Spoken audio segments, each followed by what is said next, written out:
Okei, hienoa. Yes. Täällä taas epäpolitiikot täydessä vauhissa. Hyvä, ette te nähneet, mitä täällä tapahtuu äsken. Onko tämä nyt sitä out of context? Joo, se on sitä. Okei. Tänään aiheina itsereflektio ja siihen liittyvät asiat. Miksi se on hyvää, miksi se voi olla pahaksi, missä mennään yli, missä mennään siihen, että ei tehdä sitä tarpeeksi, mikä sen merkitys on, vaikutus, yömäs, kaikki mitä nyt tulee mieleen itse reflektiosta. Ja tietenkin tämä on sellainen aihe, mitä että voidaan puhua monta tuntia. Useita. Niin, ja sinänsä tämä on niinku semmoinen asia, mitä mä uskon, että me kaikki kolme ollaan aika paljon hiottu tässä niinku, kun elämän aikana on viimeistä 5 vuoden sisällä enimmäkseen ainakin vähintään ollaan hiottu. Ja siltikään tämä on semmoinen asia, mitä ei ole koskaan koulussa opetettu. Kyllä. Nyt ekana kysymyksenä lähdetään siitä, että mikä se on, mitä se tarkoittaa, mitä siinä tapahtuu. Niin viittisit sä selittää lyhyesti, mikä on itsereflektio ja mitä siinä tapahtuu? Joo, eli tänään oikeastaan mietinkin just tätä kysymystä, että mitä itsereflektio käytännössä on. Ja mun käsitys itsereflektiosta on se, että itsereflektio on vuorovaikutusta itsesi kanssa. Tavallaan vuorovaikutat itsesi kanssa, puhut itsellesi niin kuin toivoisit muiden puhuvan itsellesi ja esität itseltäsi kysymyksiä. Sanotaan, että sen voi tiivistää yhteen sanaan miksi. Jos sä kysyt sitä kysymystä itseltä, olipa asia yhteydessä mikä tahansa, kysy kysymystä miksi, niin se on aika hyvä lähtökohta jo sille, että mistä lähtee liikkeelle, puhutaan reflektiosta. Niin siis kun sanoit siitä, että tavallaan puhuu itselleen kuin muille, niin kuin se monesti ei mene sille, varsinkin mä oon itse huomannut, että mä oon tosi itsekriittinen henkilö, niin se ei todellakaan siis samalla tavalla, miten mä niin kuin ajattelin tai niin kuin muille puhuisin palautteena.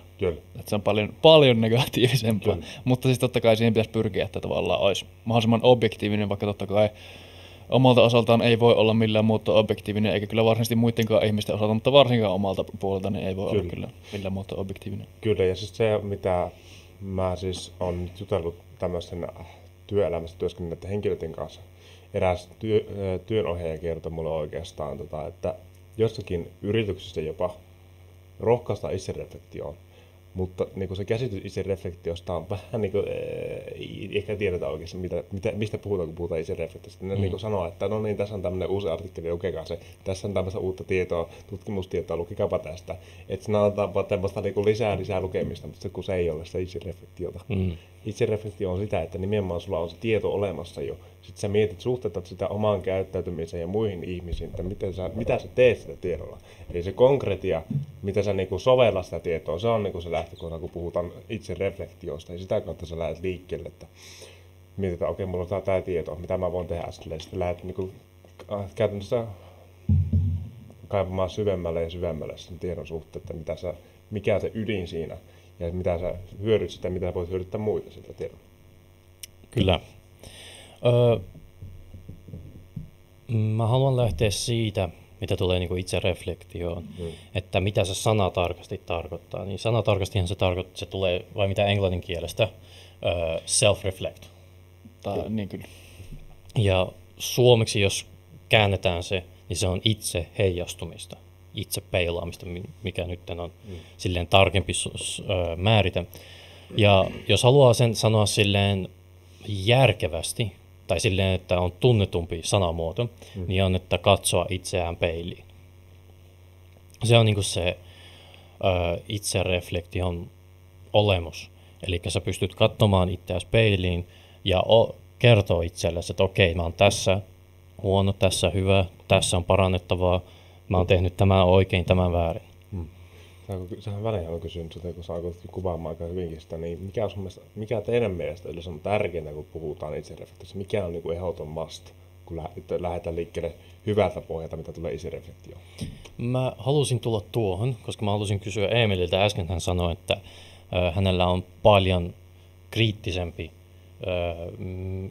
ajattelutapa itsereflektiossa itseään kohtaan, kuin sä reflektoit tai haluat antaa palautetta sun kavereille. Eli se on paljon. Niin mä haluan enemmänkin kysyä, että mistä se johtuu sulla sitten, että sä oot itseäsi kohtaan niin kriittinen, mutta sitten sun kaveriporukalle tai muulle et ehkä ole niin paljon. No mä en osaa oikeastaan sanoa siis, mistä se varsinaisesti johtuu, mutta mulla on itselleni aika kovat standardit siis sille, että mitä mä teen. Mutta siis se, että mistä se johtuu, niin sitä on vähän vaikea sanoa siis. Mä en tiedä, onko sitten joku vaatinut minulta joskus itseni lisäksi paljon mutta en tiedä. Joo, kun se on mielenkiintoista, niin kuin, että jotkut ihmiset ovat just tätä ääripäätä, että ovat oikeasti todella rankkoja itselleen. Siis ihan niin kuin siitä, että tehdään yksi virhe ja sä oot sitten done. Ja sitten on niitä toisia ääripäitä, jotka ei vaadi mitään itseltään, mutta vaatii kaikilta niin kuin kaikkea. Ja semmoisiakin vai mitä ollaan tavattu, että ja sitten alat kyseenalaistaa itseäskin, että miten tämä ihminen elää? Miksi mä en voi elää tälleen? You know, siis sä katot heitä ja mietit vähän aikaa, että miten sä oot elänyt sun elämän? Miten tää on mahdollista? Siis mieti, jotkut menee elämänsä ajan niin pitkään ilman, että hän vaatii itseltään mitään, mutta sitten vaatii muilta niin paljon. Niin se on mielenkiintoinen dynamiikka siinä määrin. Kuitenkin ne on niitä ääripäitä, ja niitä ääripäitä yleensä löytyy, mutta ne on sitten aina niitä poikkeuksia. Se yleisinhän on just se, että jossain siinä keskellä. Tai on tiedostamatta yhtään, että ei tee sitä yhtään. Pyry kysyä, että mikä on niinku se tärkein asia siinä, tai mitä kannattaa ottaa eniten huomioon. Se niin kuin sanotaan perusta silleen, että niin kuin ilman sitä pistää mikki paremmaksi. Että niin kuin mitä ilman niin kuin reflektiota ei ole mitään hyötyä sulle. Haluatko sinä aloittaa, aloitanko minä? Mihin lähdetään? Siis me lähdetään täältä, me poditaan. Joo, niin siis nyt toinen kysymys. Eli siis mistä niin kuin sinun mielestä, Emil, olisi niin kuin tärkeintä lähteä liikkeelle semmoinen perusta itsereflektiosta, että ilman tätä ominaisuutta itsereflektiossa sitä ei ole mitään hyötyä käytännössä. Niin siis käytännössä vaan sitä, että niinku, mikä tekee itsereflektiosta hyvää itsereflektiota. Niin, että mikä on se niinku ydin siinä?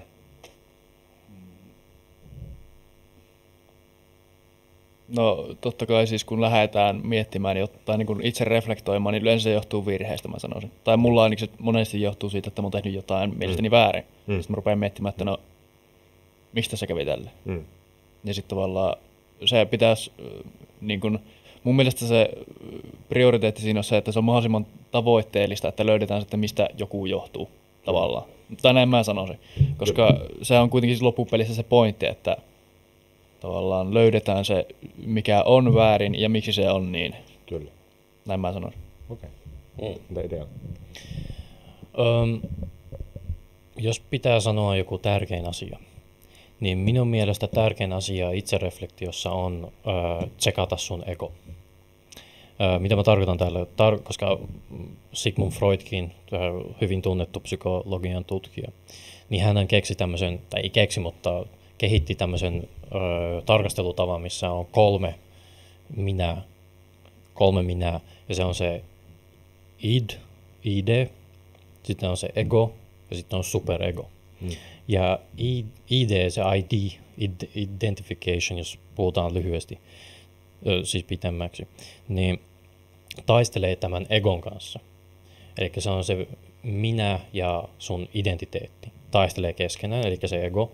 Ja sitten on se superminä, eli se superego. Niin sun pitää olla hyvin varovainen silloin, kun sä teet tätä itsereflektiota. Eli sä katot itse peiliin ja kysyt niitä kysymyksiä, että hei, mikä tässä on nyt? Miksi musta tuntuu näin? Minkä takia tämä on näin?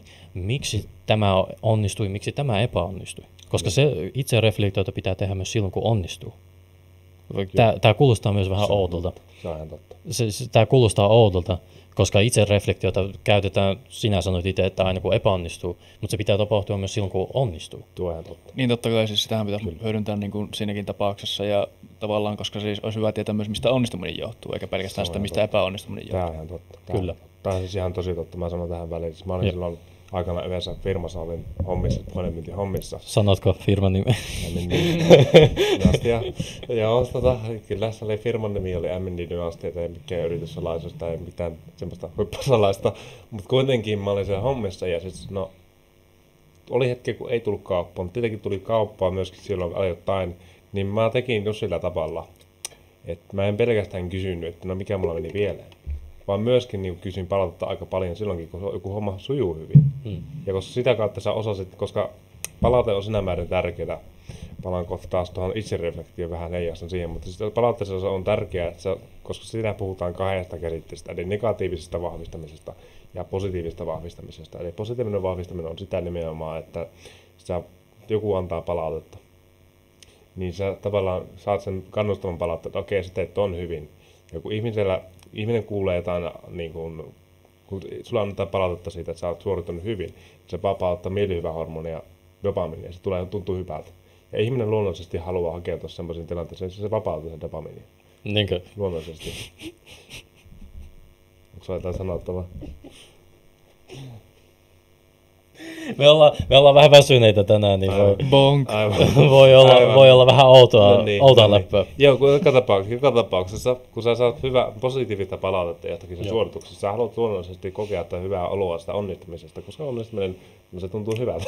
Of course. Niin, luonnollisesti maalaisherrillä ajateltuna, niin sä teet enemmän sitä asiaa, mikä toi sulle sitä onnistumisesta, sitä positiivista palautetta. Ja negatiivinen vahvistaminen, se on taas se vastakohta. Sulla sanotaan, että hei, älä puhu niin nopeata.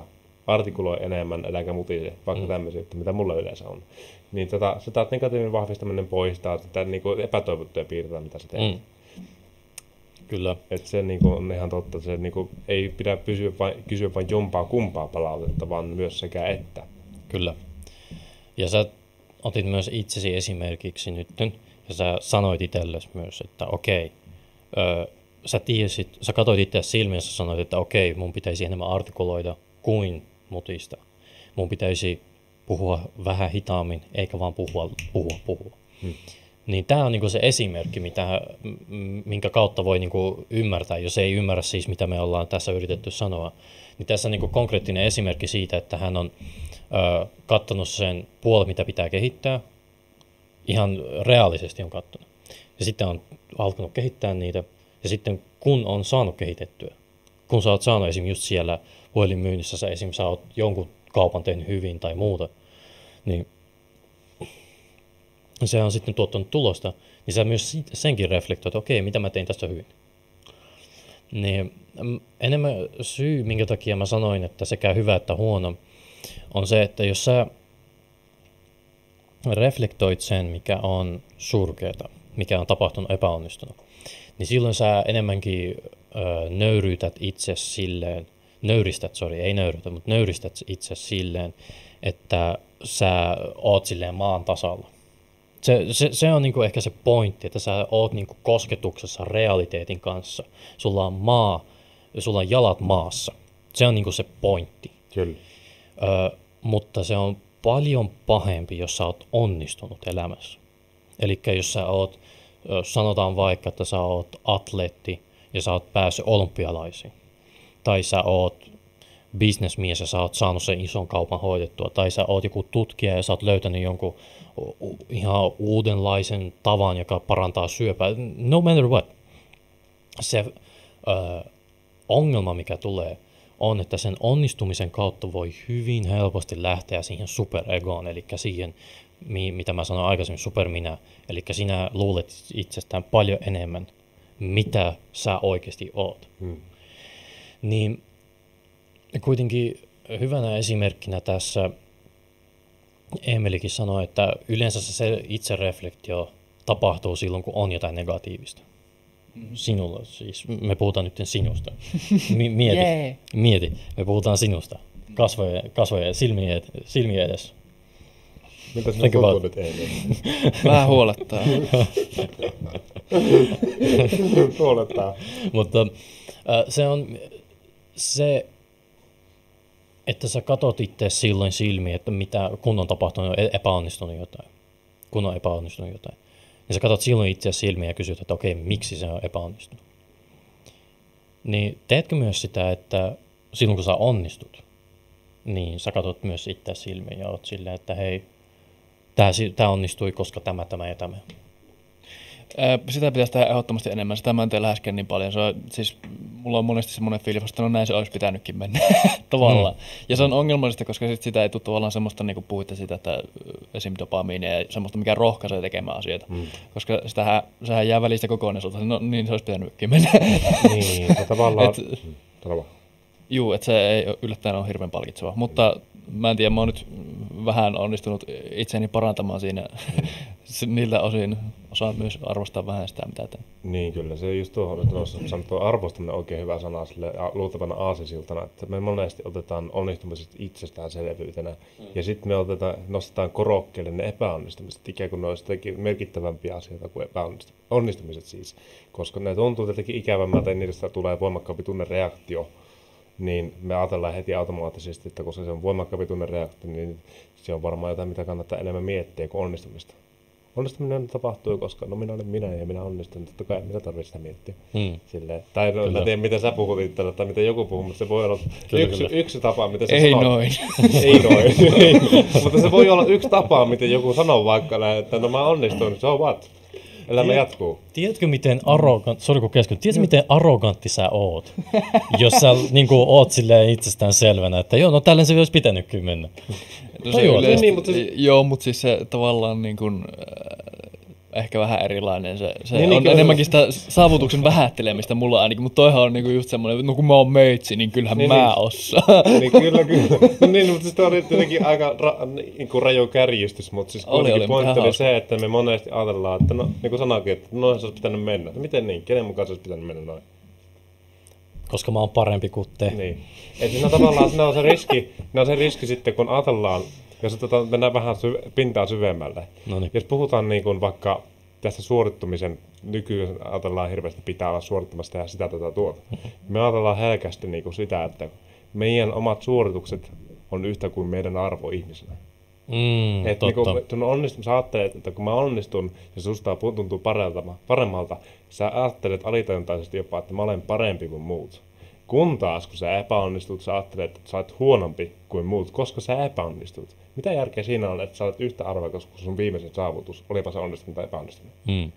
Aikamoinen sykli. Se on, tuo on vaarallista, koska ekana pitää tajuta yksi asia. Tämä asia on se, että jos sä haluat menestyä tässä elämässä, ja mä puhun nyt menestymisellä sillä, että sulla on rahaa pankissa, sä oot terve ihminen, terve yksilö, sä oot fyysisesti terve, sosiaalisesti terve, henkisesti terve. Ja sulla on hyvät suhteet ihmisiin, onko se sitten perheenjäsenet tai ystävät, ja ne on aitoja suhteita, ne ei ole siitä, että on jotain intressiä tai että miten paljon alkoholia juon toisten kanssa, vaan ihan oikeita suhteita. Ja se, että sulla on vapaus silloin tehdä niitä asioita, mitä sä haluat, ja auttaa sun perhettä, sitten tulevaa perhettä, tuoda tukea ja turvaa ja stabiliteettia, niin minun mielestä se on menestys. Nytten, jos sä haluat päästä siihen pisteeseen, niin se itsereflektio pitää tapahtua niin voimakkaasti, että sun pitää ymmärtää se vähän niin kuin epätasapaino siinä, mikä siinä on. Koska sä sanoit, että jos sä epäonnistut, niin susta tuntuu, että sä oot surkeampi kuin muut. Jos sä onnistut, niin susta tuntuu, että sä oot parempi kuin muut. Jokainen ihminen, joka on menestynyt silleen yleisellä tasolla elämässä, niin heillä yleensä on se, että he semmoinen arvon liittäminen siihen sun suoritukseen on monesti joko ainut asia, tai ne ei yhtään ota siihen. Eli se, miten sä suoriudut, ei ole mitenkään sun arvoon. Mutta eikö se ole sitten just toisinpäin, että jos sä et suoriudu missään, niin sulla ei ole mitään arvoa niin kuin ihmisenä, mikä kuulostaa aika raalta nyt. Mutta jos sä et ikinä tee mitään elämällä, sä et käy töissä, sä et käy koulussa, sä et hoida sun niitä velvoitteita, mitkä sulla on, tai vastuita, niin ei sulla ole arvoa ihmisenä mitään. Sulla on vaan mielipiteitä, jotka pitää twiitata, koska kukaan ei halua kuulla sun suusta. Niin mä sitä, niin kuin tuota mä mietin, että missä se menee, koska se on huono ajattelutapa, että jos mä onnistun tässä, mä oon tärkein ihminen, mä oon se onnistuja. Ja sitten jos mä epäonnistun tässä, niin mä en ole mitään. Et se ei ole niin kuin missään vaiheessa totta. Kyllä. Joo, siis Ideal valehti väkivallan tänään, mutta niin. Mitä? Valehtit väkivallan tänään. Et käy töissä tai koulussa, pummi! Joo, mutta kuitenkin. Joo. Dude, mä en halua ihmistä yhteiskuntaan, joka ei mitenkään auta sitä yhteiskuntaa. Mä en halua sitä ihmistä. Mä en halua ihmistä, joka tulee ja ottaa kaikki rahat vaan valtiolta, koska valtio maksaa jonkun syystä. Ottaa ne kaikki rahat ja sitten tulee sinun luokse tai minun luokse tai Pyryn luokse ja alkaa kertoa omia mielipiteitä. Mä en halua kuulla sun mielipiteitä. Sun mielipiteet on jostain somesta tai jostain internetlähteestä, josta sä et tiedä yhtään mitään. Sä et tiedä, kuka kirjoitti sen. Esimerkiksi, mennään nyt vähän reflektiosta, reflektion kuuluu, mutta tää oli hyvä. Oliko Gillette-mainos? Te tiedättekö todella hyvin, mikä on Gillette? Ainakin joku tietää. En näytä siltä tällä hetkellä siltä, mutta tiedän kyllä. No niin, tiedät kyllä. Kyllä. Mutta siinä oli se mainos, missä tuotiin, tehän tiedät, että pojat on aina poikia. Tiedätte kaikki sen sanonnan, että kun kaksi pikkupoikaa ryhtyy tappelemaan toisenkaan, niin se on vaan pojat on poikia. Tai tekee jotain tai muuta, se on vaan pojat on poikia. Niin se mainos yritti tuoda sitä, että miten mies pitäisi olla avoimempi. Tai miten mies pitäisi olla just silleen, ei pitäisi ajatella tuolleen, että pojat on poikia. Okei. Arvaa mitä? Mä katsoin sen, kuka teki mainoksen. Käsikirjoittaja, tuottaja ja suunnittelija, kaikki naisia. Aha. Tämä voi kuulostaa hullulta, mutta minun mielestä sinulla ei ole mitään asiaa kertoa, minkälaista on olla mies, jos sinä et ole ikinä ollut miehenä. Niin nyt tullaan siihen reflektioon. Kerropa mulle, miten hän on nähnyt mukaan sen, että hän pystyy kertomaan siinä mainoksessa, koska mainoshan on se viestin välittämistä. Miten hän pystyy tuomaan sen viestin jollekin, josta hän ei tiedä. Hän tietää siitä niin kuin perusideasta ja hän näkee sen, mitä miehet niin kuin haluaa näyttää. Mutta miten hän voi tuoda ja sitten reflektoida sitä itsensä? Tajutko? Tajutko, mitä mä haen nyt tässä? Kyllä. Eri asia ymmärtää loogisesta näkökulmasta, miltä mies näyttää, miten mies käyttää, sitten ymmärtää tuntemuksen näkökulmasta, millaista on olla mies. Yes. Tätä mä haen. Kyllä. Ja tämä oli vain niinku esimerkki siitä mainoksesta, mutta näitä esimerkkejä on vaikka kuinka paljon. Niitä on vaikka muiden jakaa. Kyllä. Se on ihan sama kuin me 3 nyt ryhdyttäisiin, että hei, miten tamponia käytetään. No way! There's no way! En tiedä, onko toi ehkä enemmän siihen, että niinku sitä ei pitäisi käyttää tekosyyn, että kun ne on poikia, niin voi tehdä kaikkea tyhmää. En tiedä, en tiedä voiko olla se, niinku se. Mutta silleen, niinku, että aletaan asettamaan standardeja semmoiselle, niinku, jos hänellä itsellä ei käsitystä kokemuspohjaisesti, millaista on mies, että asettaa standardeja sille, mitä on olla mies. Se on eri asia, mutta se, että totta kai, niin sinne tulee taas itse reflektiin, totta kai jokaisen miehen pitää itse määrittää itselleen, mitä on olla mies. Sillä tavalla tietenkin niin päällisin puolin kaikki ollaan varmaan samaa mieltä, että tietyt piirteet toistuu jatkuvasti maskuliinisessa miehessä. Päättäväisyys, luovuus, rohkeus, fyysinen voima, mitä johtajan luonteet, piirteet ja tämmöiset asiat, niin ne on niin semmoisia asioita, mitä kaikilla miehillä niin yleisesti tulee olla, koska ne on edistänyt meidän tämän ihmisten niin selviytymistä. Jep. Ja kaikki tämmöiset ominaisuudet, mitkä on ollut niin vähän alkukantaisia ominaisuuksia, mitkä on auttanut niitä selviytymään miehillä ja naisilla, kummallakin on oma piirteensä ollut siinä aikana. Of course. mistä tehtävä oli suojella, naisten homma oli hoivata. Simple. Niin. Sitä kautta niin kuin pitää jokaisen osata niin kuin myös samalla miettiä, että mitkä asiat korostuvat siinä niin kuin omassa sukupuoliroolissa. Et siinä määrin. Ja tässä tuo taas itse reflektio, että niin kuin pitää osata tuntea tietenkin se myöskin nähdä se omien lissin kautta, että mitä itselle tarkoittaa olla mies. Ja siis jos puhutaan nyt sitten niin kuin minun käsitys, mikä on minun mielestä itsereflektiossa tärkeintä. Ja se sanoo aika hyvin sillä, että niin pitää olla varovainen omasta egosta ja pitää olla myöskin yhteydessä itsensä. Mä sanoisin, että sun pitää olla raadollisen rehellinen itselle. Sun pitää olla valmis katsomaan itsesi peiliin, vaikka sä näyttäisitkin vähän niin paskemmalta, mitä sä ootit näyttäväsi. Sun pitää olla käytännössä valmis kertomaan itselle semmoisia asioita, mitä sä et halua kuulla, mutta todennäköisesti ne asiat, mitä sä et halua kuulla, on ne asiat, mitä sun tarvitsee kuulla. Kyllä. Se on solo jotain. Joo, siis olin ihan sinne tulossa tähän, että totta kai pitää olla siis itselleen rehellinen siitä, mitä tekee ja minkälainen on, totta kai. Mutta kannattaako reflektio tehdä heti tilanteen jälkeen? Riippuu tilanteesta. Minun mielestä ei. Todennäköisesti, siis koska ainakin näin mä näkisin, että kun teet reflektio, niin siinä on siis pakko olla objektiivinen, tai mahdollisimman objektiivinen siis, koska sun pitää olla realistinen myös, siis sekä hyvässä että huonossa. Totta kai. Niin sit jos sä rupeat tekemään, olisi sitten positiivinen tai negatiivinen niin kun hetki, jonka jälkeen sä rupeat tekemään reflektio, niin siinä tilanteessa todennäköisesti et voi olla objektiivinen sitä asiasta. Sen takia mä näkisin itse ainakin, että se reflektio kannattaisi aina tehdä, niin kuin, totta kai voi miettiä sitä jo silloin tilanteessa, mutta ei jää ainakaan vellomaan siihen, vaan miettiä sitä sitten, kun tuolla on hyvin semmoinen zen fiilis. Kyllä, mä sanoisin näin, että ensimmäinen asia, ennen kuin lähdetään reflektioon, yleensä on aina hyvä tehdä. Että niin kun, jos harrastat yhtään tämmöisen hengitysharjoituksen, niin niitä on hyvä tehdä, koska se palauttaa sun huomioon nykyhetkeen.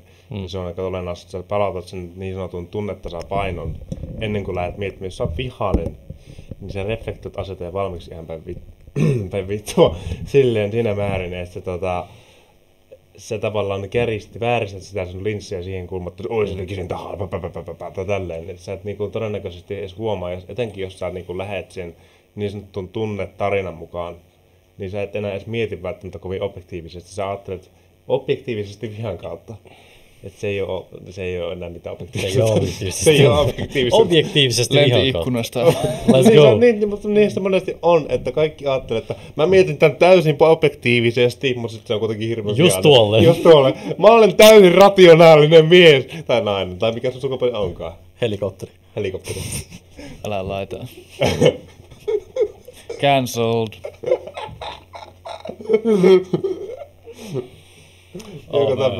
Joka tapauksessa se raadollinen rehellisyys, just se, miksi sun pitää olla raadollisen rehellinen itsellesi ja muille, on se, että silloin kun sä oot rehellinen itsellesi, niin silloin me voidaan jo määrittää joku lähtöjana, mistä lähtee liikkeelle ja viedä eteenpäin sitä omaa käyttäytymistä, olipa se vaikka sitten, mikä on hyvä esimerkki, vaikka myyminen. Myymisessä vaikkapa pitää olla hyväksyä se asia, että niin kun sä pistät sen ekon syrjään, nöyristät itsesi hyvästä. Ehkä mä en olekaan niin hyvä myymään kuin mä luulin olevani. 10 tyyppiä sanoo peräperään ei. Eikä siinä vaiheessa kannattaa sanoa jo, että no ehkä mä en osaakaan tähän niin hyvin kuin mä luulin.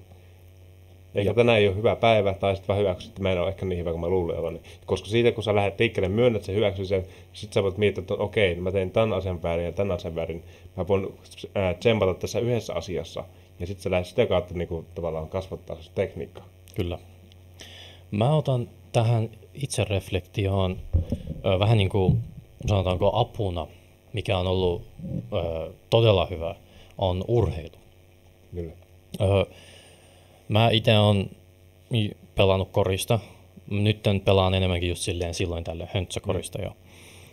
Koris on just semmoinen, että sä pomputtelet ja heität palloa.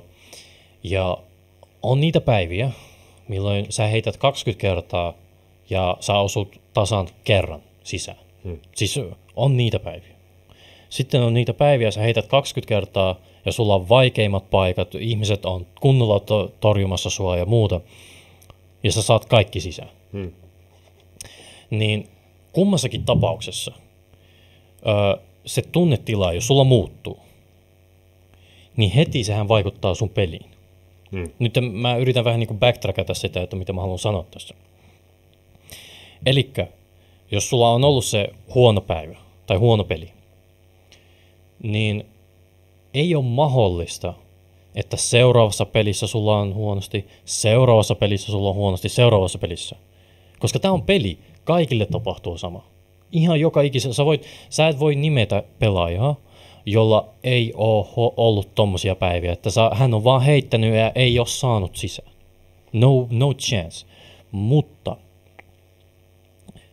sitten on ollut jokaisella pelaajalla myös se, että on ollut niitä päiviä, että vain lähtee. Kaikki menee sisään. Niin mä haluan tässä tuoda niin kuin urheilun kautta sitä itsereflektioa, koska urheilu minun mielestä on paras opettaja, mitä tulee elämään yleisesti. Että okei, minkä takia tämä onnistui. Sitten sä katot sen, että okei, miksi se onnistui. Miten se onnistui. Entäs miksi se epäonnistui. Miten se epäonnistui. Ja kun sä teet tuota ja sä oot niinku siinä hetkessä, mitä sä sanoit, että sä et niinku ajattele sitä sen tunnetilojen rajoilla, vaan sä ajattelet sitä, että okei, mikä siinä on. Niin sä siinä pelissä sitten kehityt myös. Niin tää on se sama kuin elämässä. Elämässä sulla on mennyt joku asia surkeasti. Ei ole mahdollista, että sulla menee koko ajan surkeasti. Ei ole mahdollista, että sulla menee aina surkeasti. Tämä ei ole mahdollista, että sulla menee aina hyvin. Ei ole mahdollista. Ja mä oon vielä rehellisempi. Mä en halua edes kumpaakaan. Mä en halua, että mulla menee aina hyvin. Mä en halua, että mulla menee aina huonosti. Mä haluan, että niitä päiviä on, että menee surkeasti. Ja sitten mä haluan myös niitä päiviä, että menee hyvin. Se, mihin itsereflektiolla pyritään, on se, että vaikka onkin hyvä päivä tai vaikka onkin huono päivä, niin sä silti pystyt, sanotaanko, pitämään semmoisen hyvän positiivisen outcomein, positiivisen niin kuin, näkemyksen elämää kohtaan, positiivisen näkemyksen ihmisiä kohtaan, positiivisen, ja tietenkin tämä on helpommin sanottu kuin tehty, koska jos kaikilla olisi tämä, niin vai mitä, ei tätä arvostettaisi.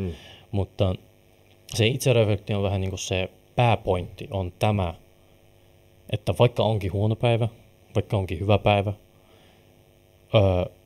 sun tunnetila ei herju niin kuin siinä, että on surkea päivä, mä en tee tänään mitään.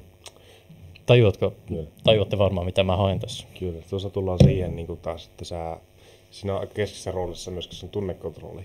Tietyssä määrin, mitä sä reagoit siihen. Reagoitko sä vai vastaatko sä siihen? Se ei kuulosta suomeksi kovin hyvältä. Siis kun sä puhutaan respond versus react. Et siinä niin kuin sanotaan, että responding on se vaan sä huomaat, okei. Vai näin. Kun sä kiinnität huomiota, että nyt mä tein virheen. Silleen, että sä teet heti sitten semmoisen niin kuin tunnepitoisen niin kuin tilanteen, jossa niin kuin on joko hyvä tai huono juttu. Ollaan siinä on se riski, että sä lähdet sitten niin kuin keristämään tilannetta joko hyvään suuntaan tai huonoon suuntaan. Mutta sen sijaan, että sä vastaat sen tilanteeseen, okei. Vai näin. Se on vähän niin kuin, että sä luet kirjaa ja sitten sä reagoit, että voi vittu, mitä mä en tiennyt tuota, vittu mä oon tyhmä. Silleen mietit, jos tämmöinen niin mentaliteetti olisi lukemassa, ei se mitään järkeä. Ei se ole mitään järkeä, että sä luet kirjaa ja sitten sä oot silleen, että vittu kun mä oon tyhmä, kun mä en älynyt tuota, kun mä lukin. Niin, siis mulla tuli tämmönen mentaliteetti shift osa vastikään, että siis sun pitäisi ottaa just semmonen luen kirjaa oivallan mentaliteettimoodi. Sä luet kirjaa ja sä opit tätä uutta. Mä en huomannut, mä en tiennyt tommoista. Siis vittu miten hauska mielikuva kyllä toi, että joku lukee kirjaa, voi vittu mä oon tyhmä, kun mä en tiennyt. Kun sataan lukea lakikirjaa tai jotain ihan järkyttävää puuduttavaa tekstiä, mitä mä en tiennyt tuota oikein. On kyllä aamuinen päivä siinä vaiheessa. Mutta siis pointti on se, että sen sijaan, että sä oot silleen soimassa itsesi siitä, mitä et tiedä, niin sä oot sit silleen enemmän niinku, mä veikkaan, että me kaikki kolme luotan kirjoja enemmän tai vähemmän, niin siinä mä veikkaan, että me ollaan enemmäksi silloin, kun me tullaan johonkin kohtaan, jos me opetaan jotain uutta, niin me ollaan enemmän että okei. Mä en tiennyt tuota. Okei, se on noin. Tuo mentaliteetti, jos sen pystyisi niin onnistumista kuin epäonnistumista hetkellä niin soveltamaan, niin elämä olisi niin paljon helpompaa. Olisi. Koska siis... Niin. Mä annan sulle tähän jopa yhdellä sanalla. Mä voin sisäistää tuon. No. Uteliaisuus. Kyllä. Hyvin se on aivan uskomatonta, miten jos sä oot utelias ihminen, miten paljon sä opit, miten paljon sä näet asioita ja miten helposti tämmöinen niin kuin positiivinen ja negatiivinen ja tämmöiset tunteet, kaikki mitkä nämä on, katoaa vaan. Koska sä oot utelias, sä haluat tietää, sä oot kiinnostunut asiasta. Kyllä. Niin oot oikeassa. Just olisi kyllä rankkaa, jos pitäisi lukea joku kirja ja sitten kesken kaiken. Mitä mä en tiennyt tuolta? Niin. Niin, olisi kyllä aika pitkä päivä tulossa silleen luvassa. Siis toi on niin kuin minä lukemassa vittu tilastotiedettä. Jokaisella on niitä. Siis se on ihan kauheata. Siis luet termin. Ai, tässä on tämä termi. Ai, sillä on 15 alatermiä. No siinä vaiheessa, mä veikkaan, että kaikilla tulee semmoinen ajatus, että voi vittu mä älyt tuolla. Se on eri asia. Se on eri asia. Tilastotieteet on Eri tilastotieteitä. ulottuvuus. Matikka on matikkaa, se on semmoinen juttu, että ei puhuta sitä. Ei markkinoi Ei puhuta sitä. Mutta nyt tulee hyvä kysymys. Missä vaiheessa sä tiedät, että oot katsomassa oikeita asioita? Koska tämä pitää ymmärtää nyt, tämä itsereflektio ei ole mustavalkoinen ajattelu. Tässä ei ole oikein, ei ole väärin, koska ollaan edellisissäkin podcasteissa sanottu, että jokainen on erilainen ja jokaisen lähestymistapa on erilainen ja pitääkin olla erilainen. Mä vaan tässä mietin, että missä vaiheessa se menee siihen, että sä et ole katsomassa oikeita asioita, kun sä reflektoit. Koska vaikka sulla ei ole ego mukana, Kyllä. niin sä voit silti katsoa sitä objektiivisesti, mahdollisimman objektiivisesti, Kyllä. ja silti katsoa sitä väärin. Niin on. Tajuatteko? Kyllä. Niin mitä mieltä olette tästä? Että missä vaiheessa sä tiedät, että okei, mä oon nyt katsomassa oikeita asioita? Siis hetkinen niin kuin reflektoinnin osalta, eli siis niin kuin mistä sä tiedät, että sä reflektoit tavallaan oikeita asioita ja oikeaan suuntaan vähän, niin kuin, tai mietit sitä. Si senior. Hirveän hyvä kysymys. Kysypä toinen. No haluatko kysyä? Siis ei, toi on oikeasti aika haastava silleen, koska no yllättäen ihmiset on vähän tämmöisiä liskoaivoisia. No niin. Mä en tykkää tästä tyypistä. Älä puhu paskaa. No niin. Meillä oli se saippua vitsi, niin No niin. Voi palata se kohta, mä haluan kohta sanoa, vaan, että sitten voi pelätä sen vitsi, ai saippua vitsi. jos haluat. Ei halua, mä en Ei halua mennä palata saippua. Joo, ei mennä saippua. Pestään Pyryn suusaippualla. Tuhma nuunu. Vastustaa. siihen. Hän vastustaa. Mä en- Me ei voi enää mitään. Hän vastustaa. Mulla eri Oh no. Mulla eri mieltä. Hän pahoitti mielessä. Se on paha No mieli. consent. No consent. Mut joo. Oliko sulla? Joo, mulla siis mulla ajatus, jos hetki sitten, niin kuin, että ensimmäinen niin kuin, juttu, mitä niin kuin tietenkin myöskin pitää määrittää, että mikä nyt on se oikea juttu, miten määritään oikea juttu, se riippuu asiaa nyt edestä, että sitä on turha lähteä miettimään. Mutta silleen, jos mietitään itsessään, että sulla on lähtökohta on nyt se, että sulla on niin semmoinen mielentila, sä oot tehnyt mikkeleen jumppaukset, hengitysharjoitukset, kaikki mahdolliset, mitä sä tiedät, sä pääset semmoisen mielentilaan, että sulla on mieli tyhjänä, ja sä pystyt keskittymään siihen asiaan, se on hyvä lähtökohta. Sitten sä mietit oikeasti, niin huomaat sen, että jos sä niin törmäät niin semmoisiin mielekkäisiin niin asioihin, kuin epämiellyttäviä asioihin, niin se on jo hyvä lähtökohta. Että sä huomaat, että no voi piru, ei tuo ollutkaan niin hyvin kuin mä luulin. Vaikkapa tulee semmoisia asioita, että sä tarkkailet asiaa sillä tavalla, että sulla tulee semmoisia yllättäviä, että okei, tuo ei ollutkaan niin hyvin. Tämä asia olikin paljon paremmin, mitä mä luulin. Se löytää semmoisen lähtökohdan. Mä en sano vielä, että tämä on se lopullinen vastaus. Mutta se, että sä niin lähet liikkeelle, sä kysyt, edes aloitat se itse reflektio, se on jo osavoitto. Mutta se, että mun mielestä siinä vaiheessa sä viimeistään tiedät, kun sulla on ympärillä ihmisiä, jotka on myöskin nähnyt sitä sun toimintaa. Vaikkapa ihan urheilussa sulla on joku valmentaja, jota sä kysyt häneltä saman kysymyksen tai muuta vastaavaa. Sä kysyt häneltä palautetta. Siinä vaiheessa sit sä alat kiinnittää huomiota siihen sun reflektioon, mitä sä oot reflektoinut ja miten hänen vastauksessa myötäilee sun reflektiota. Onko se mitään yhtäläisyyksiä, eroavaisuuksia ja muuta vastaavaa. Sitten sä lähdet sitten katsomaan, että okei, ehkä mä teen jotain oikein, ehkä mä en reflektoinut tuossa tavalla tai tälleen. Niin ehkä tuossa kohtaa mä reflektoin aika hyvin, mutta tässä kohtaa en taas. Et se riippuu tosi paljon siitä, että kuinka paljon sulla on ihmisiä, joita sä voit kysyä sitä palautetta, tietenkin myös siitä, kuinka hyvin ne tuntee sut. Mutta tässä kohtaa on se, että sä ensinnäkin lähdet liikkeelle reflektiosta ja kysyt itseltä kysymyksiä, mutta myös muita kysymyksiä. Ja sitten olennaisin juttu on se tietenkin, että sä sen datan perusteella, mitä sulla on, niin sitten sä otat niitä tiettyjä askeleita eteenpäin ja katsot, että päätitkö sä sinne minä haluat. Mä sanoisin niin kuin se, että sä kysyt palautetta ja sitten otat ne tietyt askeleet johonkin suuntaan. Se ei tarvitse olla oikea suunta, vaan joku suunta, niin sä tiedät ainakin paremmin. Kyllä. Tuleeko sulle nyt vastaus? Ei lisättävää. Ei lisättävää, no comment. Joo, mä olin just antamassa saman vastauksen, että kysy joltain muulta. Mutta mä lisään tähän sen, että vietä aikaa vanhempien kanssa.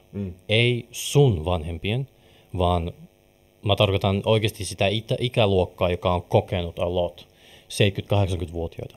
Miksi mä sanon näin? Mä sanon näin, koska heillä on mahdollisimman eniten sitä kokemusta itsestään olla ihmisenä. Ja nyt kun heidän kanssa käy keskustelua, tietenkin mä tajuan, sun pitää ymmärtää se, että missä vaiheessa se menee siihen, että okei, heidän niin kuin, sanat ei ehkä täsmää siihen, mitä he haluavat sanoa. Mutta sun pitää tietenkin olla sen verran taitava, että luet niistä rivien välistä, sormien välistä, että mitä he oikeasti haluavat sanoa tuolla.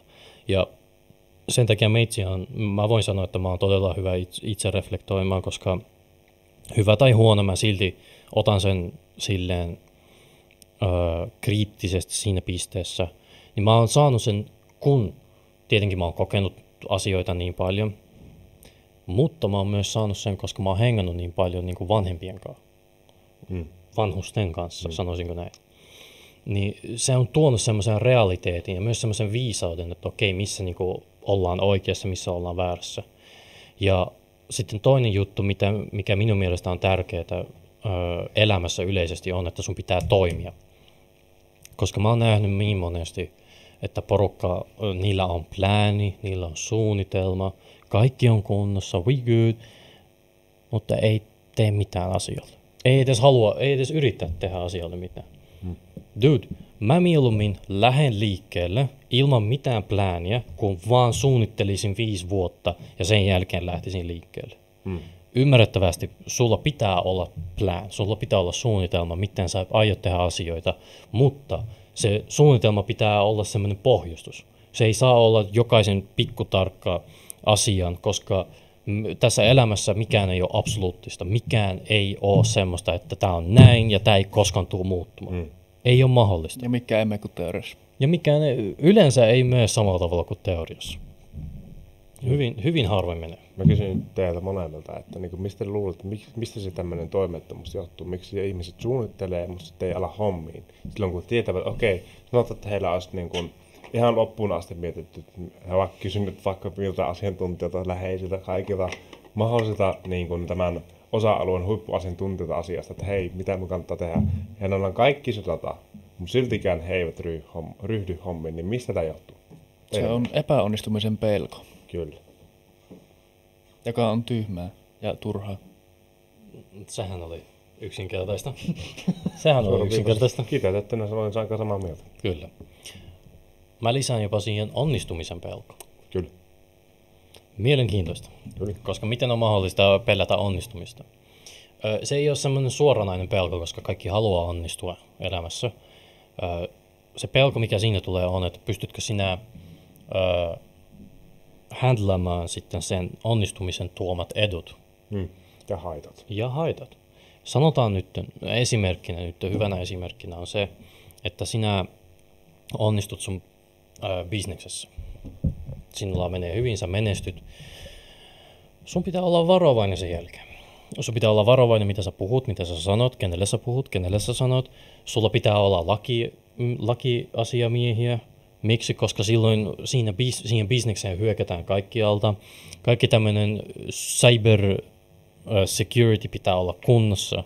Kaikki niin tämmöinen, että kun sä onnistut, niin siinä on silti niin paljon päänvaivaa. Kuitenkin mä sanon näin, että yleisin syy on epäonnistumisen pelko, onnistumisen pelko, mutta mä sanon myös semmoinen laiskuus, että ei kiinnosta tai ei ole oikeasti inspiroitunut asiasta, ei ole oikeasti motivoitunut, niin se minun mielestä on jopa suurempi kuin epäonnistumisen pelko tai onnistumisen pelko. Mitä mieltä sä oot? Se on vähän tämmöinen munakana-ongelma, jos ihan rehellisiä ollaan. Sillä mietit, että se voi olla, että laiskuutta voi toki olla, mutta se voi olla niin sanottu niin muka laiskuusapatia, joka johtuu vaan siitä, että niin kuin, he ovat tavallaan kyynistyneet niin sanotusti. Mutta se on seurausta siitä, että he pelkäävät, että jos viistävät nahkansa oikeasti peliin, että mitä sitten käy. Entäs epäonnistunut ripatapa?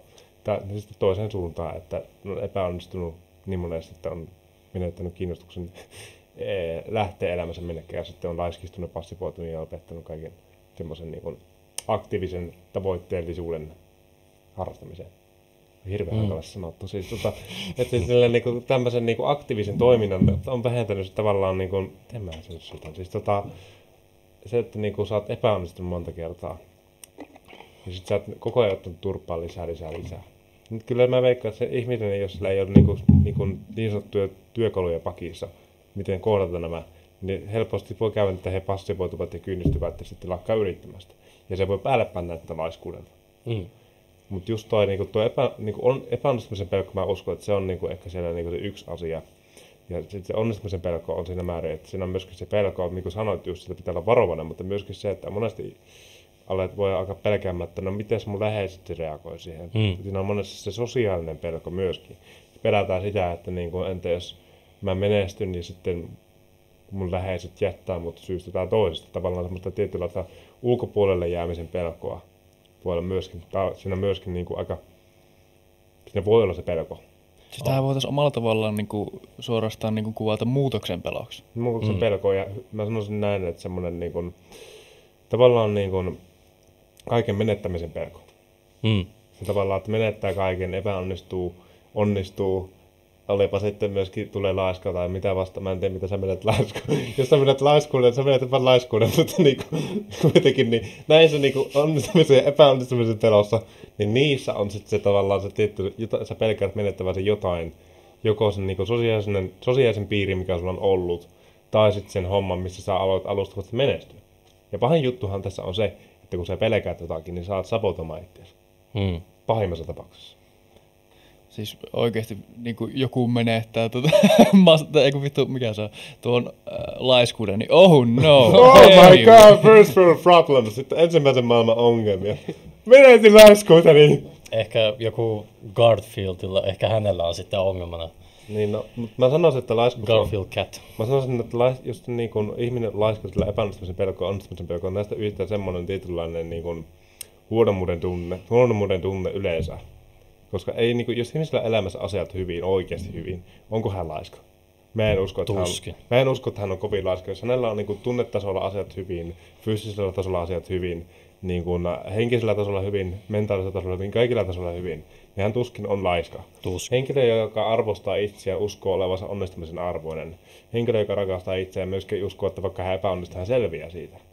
Joten mä näen tässä semmoisen teeman, että kaikkia yhdistää semmoinen tietynlainen hyvin syvälle juurtunut arvottomuuden tunne.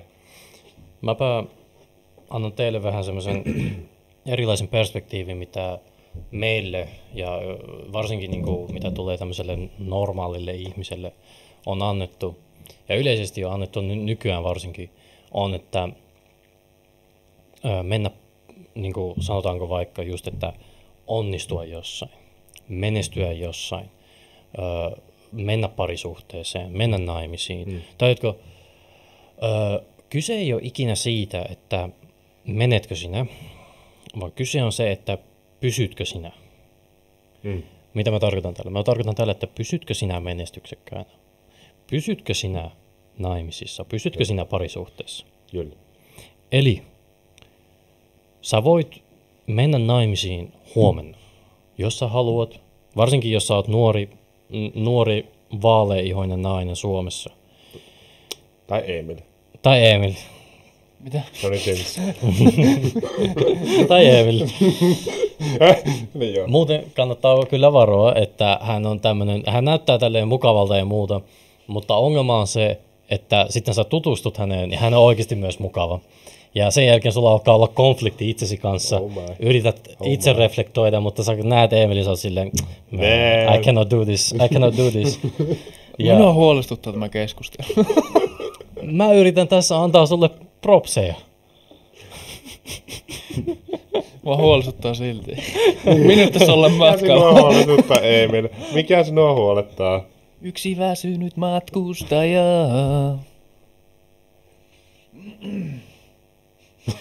No niin, sieltä se tuli. Jatka vain. Häntä huolestuttaa yksi väsynyt matkustaja. Ei, kun mä oon väsynyt ja mä oon vähän pihalla ja sitten yhtäkkiä puhutaan minusta ja reflektoinnista ja jostain naisista ja mitä vittua. Se on häkeätynyt, hämmentynyt, tällä vaan kiusataan. Ja sit kehutaankin päälle. Ei tämmöistä suomalainen mies kestä vittu. Ei tietenkään. Tässä tulee nyt se onnistumisen pelko vai mitä? Joo. Hän on onnistunut. pointti. Tämä on kehujen pelko. Kyllä. Ihojen pelko. Mieti miten vähän oikeasti mies, mennään nyt vähän, mieti miten vähän mies oikeasti saa kehuja. Että jos joku kehuu toista, niin heti on silleen, hei voit sekä mitä sä haluat musta. Mutta sitten ironisesti kaikki tämmöiset kritiikit otetaan avomielen vastaan. Yeah. Sulla on iso nenä, sä näytät tyhmältä, sulla on liian tyhmän näköinen luukki, sä oot kalju, sulla on pitkät hiukset. Hei, mitä me sanottiin sitä K-sanasta vittua? Ei, sorry. Aerodynaminen. Let's go. Aerodynaminen nimenomaan. Let's Tää go. varoa sitä, mitä puhuu oikein nykypäivänä. Niin, totta. Mä pahoitin jo mielen. No, sä pahoitit Ei. mielen. Mä just kehuin sua. Miten sä pahoitit mielen?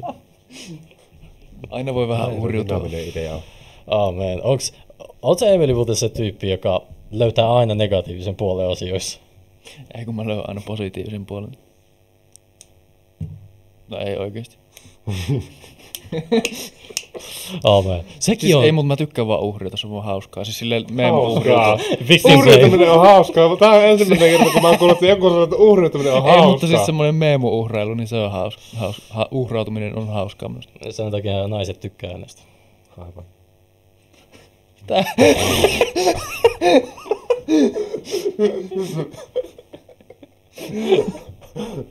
Tää vittu. Aivan. Nyt menee just silleen out of context kokonaan tää homma. Alright. Mä oon niin hämmentynyt. Mihin me jäätiin? Me jäätiin naimisiin. Naimisiin. Kyllä. Ai Että- että.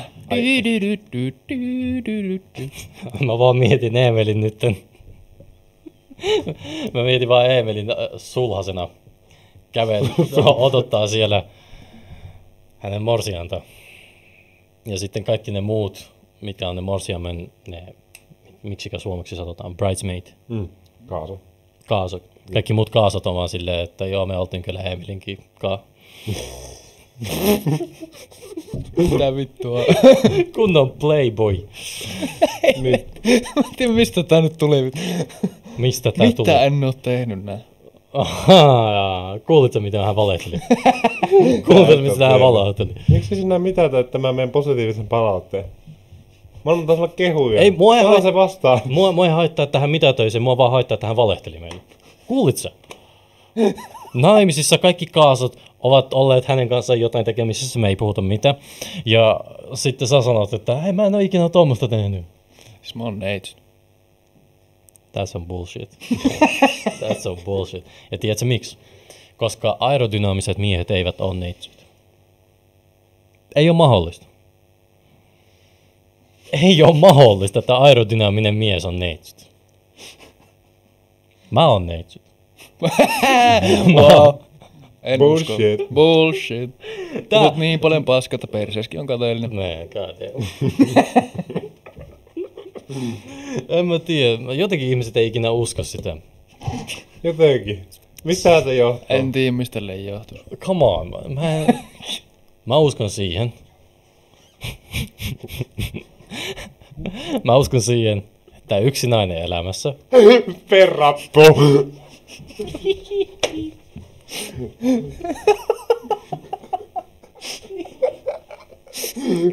Lähde puhuu yhdessä naisessa. Se on vähintäänkin yksi rappu tai yksi soluasunto.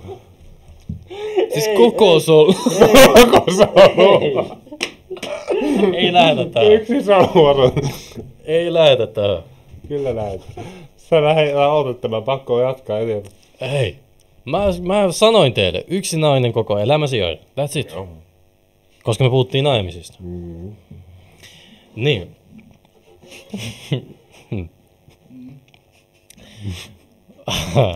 Tää ei taida onnistua silleen Ei. hyvin, mutta Ei. arvaa mitä? This is what it's all about. Me tullaan tänne, puhutaan mitä me halutaan ja puhutaan myös se mitä me ei haluta. Tai mitä minä en halua, mutta sitten puhutaan siitä. Ai se, että sä oot aerodynaaminen. No, siitä mä puhun itsekin. Ai. Mutta siis alkuperäinen pointti, mikä minulla oli se, että sun tarkoitus ei ole päästä siihen, sun tarkoitus on pysyä siinä. Jos sä haluat hyvän kropan, kuten Emilillä esimerkiksi, niin sun pitää mennä salille, mutta myös sun pitää pysyä salilla. Sun pitää jatkuvasti käydä siellä. Sun pitää jatkuvasti syödä terveitä, oikeita asioita. Sä haluat mennä parisuhteeseen, sä pääset parisuhteeseen like this, varsinkin jos sä oot Emily. Mieti, yksi tekstiviesti ja that's it. 10 naisten ovella heti seuraavassa sekunnissa. Siis that's it. En tiedä, oletteko te huomannut, että podin aikana hän aina tsekkaa puhelinta.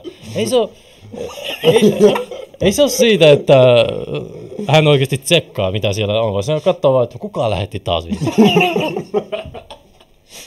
No siis tuo omalla tavallaan totta, mutta ei ne naisia ole. No, mitä, onko ne miehiä sitten? No, ne on yleensä kavereita. Hyviä kavereita. Se vaihtelee, mutta on kyllä yleisesti ottaen kavereita. No niin, eli sulla on kavereita, jotka ovat naisia, miehiä vai onko ne ihan joksikin? Kaikki menee. Vaikka tuo kuulostaa tosi pahalta pois kontekstista. Avomielinen. Avoimielinen. Ei siitä sen enempää. No niin, reflektio. Sää oli kiva. Sulla oli kuitenkin idea joku juttu. Siis tarkoitus oli siis se, että sä pääset parisuhteeseen helposti, mutta se, että pysyt parisuhteessa, niin se vaatii työtä. Kyllä. Ihan oikeasti. Ja tää ei ole mikään läppä, vaan ihan oikeasti se omistautuminen pitää olla kohdillaan, se kunnioitus pitää olla kohdillaan, se, että sä ymmärrät toista, sä sympatisoit toisenkaan, se pitää olla kohdillaan. Se, että sä tajuat, minkälainen hän on ihmisenä, mistä hän on tullut, minkälainen perhe hänellä on. Kaikki pitää sun ymmärtää parisuhteessa, ja se vaatii työtä. Ja se on jatkuvaa työtä. Jos sä oot parisuhteessa, niin sä joka päivä tulet oppimaan jotain siitä ihmisestä. Vaikka sä ootkin ollut 30-40 vuotta hänen kanssaan. Jotain uutta sä tulet oppimaan hänestä. Kuitenkin se vaatii sen, että sä työskentelet sen eteen, sä vietät aikaa siihen ja sä oot utelias. That's it. Miten se on mahdollista, että näin paljon on eroja? On. Siitä kannattaa myös aina mainita sille toiselle, että mitä oppinut uutta. Vittu, sulla on uusi näppy selässä, hei. Ootko huomioon? Just tätä mietittiin sillä oppimisella. Just tätä se idea varmaan meidänkin. Se on muuten 2 pinniä yhdessä tällä kertaa. Mutta siis kyllä, tuo on ihan hyvä pointti. Se ylläpito on niinku se tärkein, koska niinku, tästä mä oon niinku lukenut myöskin organisaatiotasolla, kun monestihan niinku, tosi menestyvissä yrityksissä jossakin erehdytään ajattelemaan, että koska on päässyt niinku tietylle menestyksen tasolle, ajatella, että menneisyyden menestys määrittää myös tulevaisuuden menestyksen. Tavallaan tähän niin kun noustaan semmoiseen humalaan siitä tietyllä tavalla, ollaan huumassa siitä, että jes, me onnistuttiin, nyt ajatellaan, no niin, aikaa sitten mennään vaan eteenpäin. Ja unohdetaan se, että tietyt asiat, mitä tehtiin, johti siihen pisteeseen, ja niitä pitää vähintäänkin joko ylläpitää tai sitten viedä eteenpäin.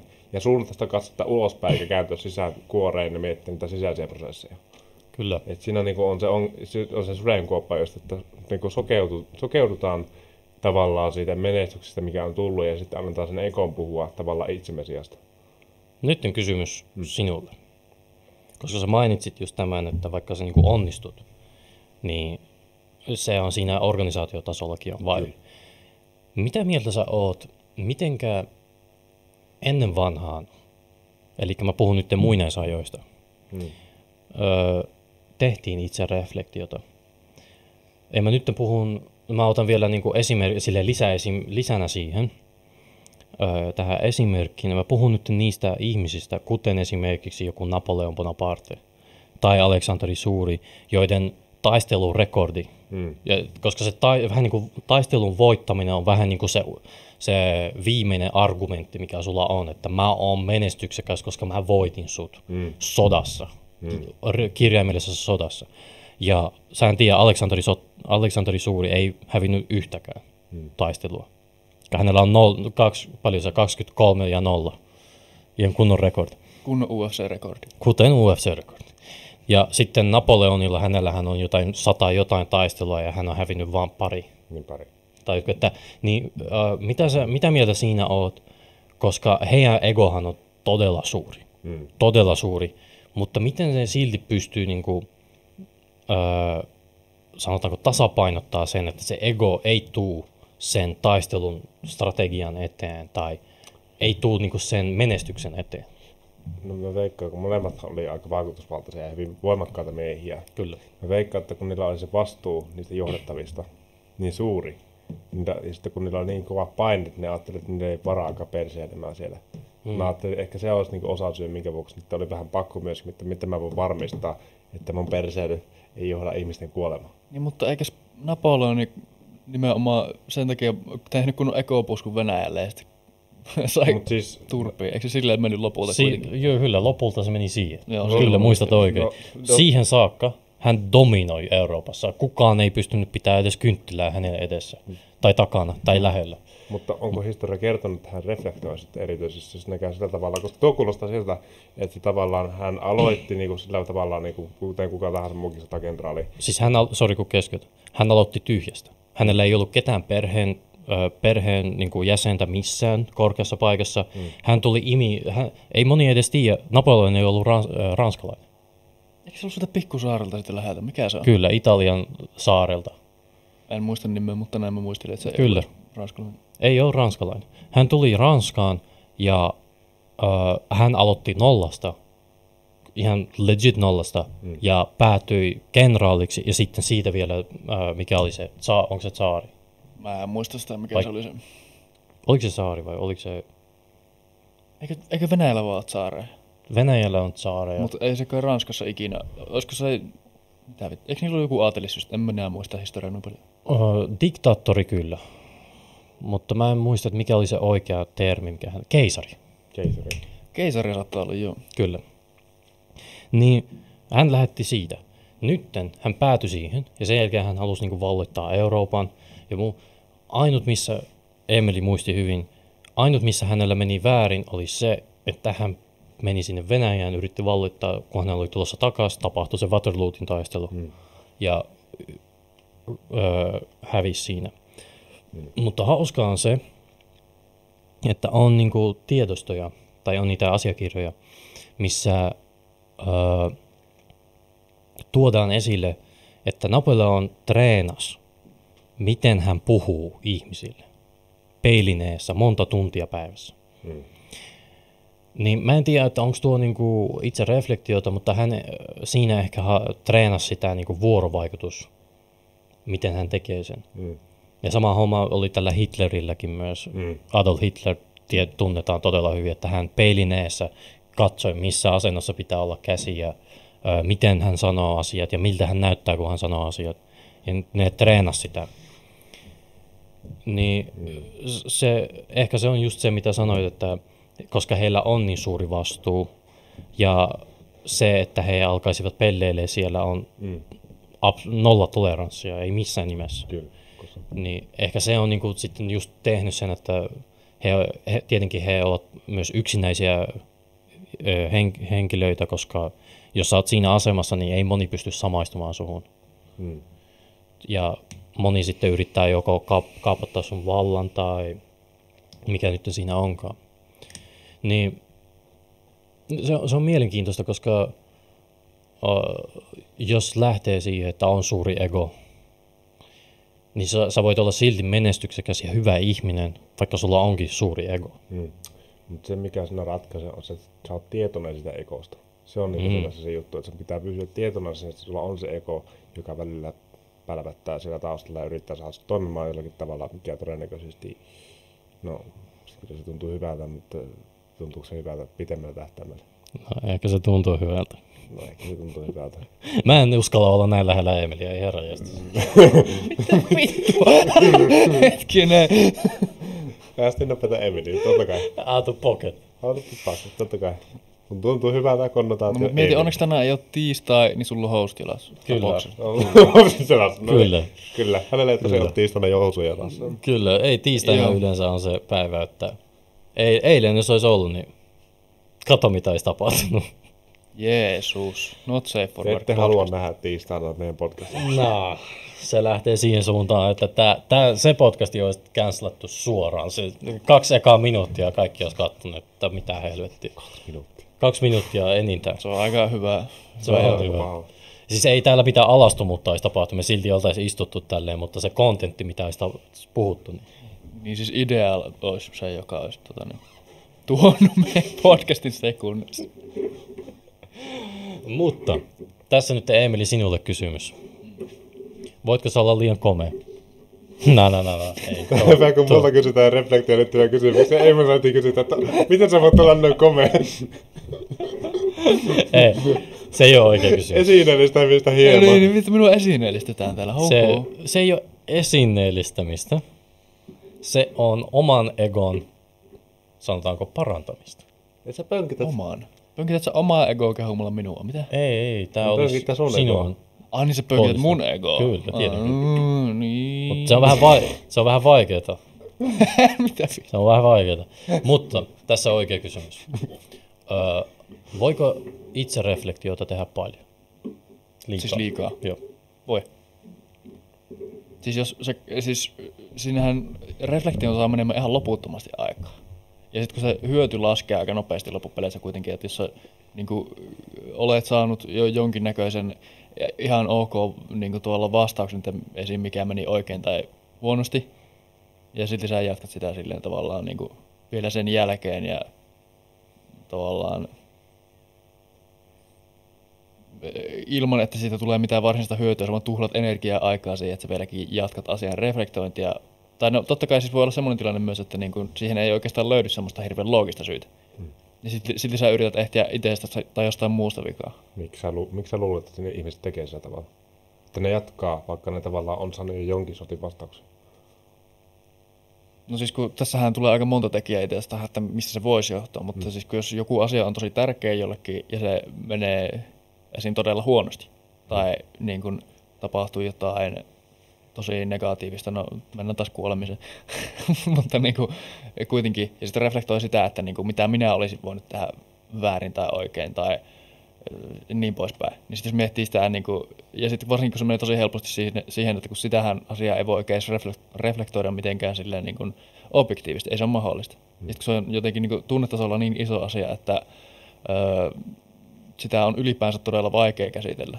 Ja sitten jos yrittää ehtiä syyllistä tai niin kuin jotain tämmöistä semmoiselle asialle, ja sitten sitä ei niin kuin löydy oikeastaan niin kuin mistään, niin tosi helposti käy sille, että syyttää itteensä niin kuin siitä, että no entäs minä olisin tehnyt sitä, tätä ja tuota, ja sitten vatvoo sitä vaan ihan hirveästi. Mutta siinä on vähän, onko se enää reflektiota?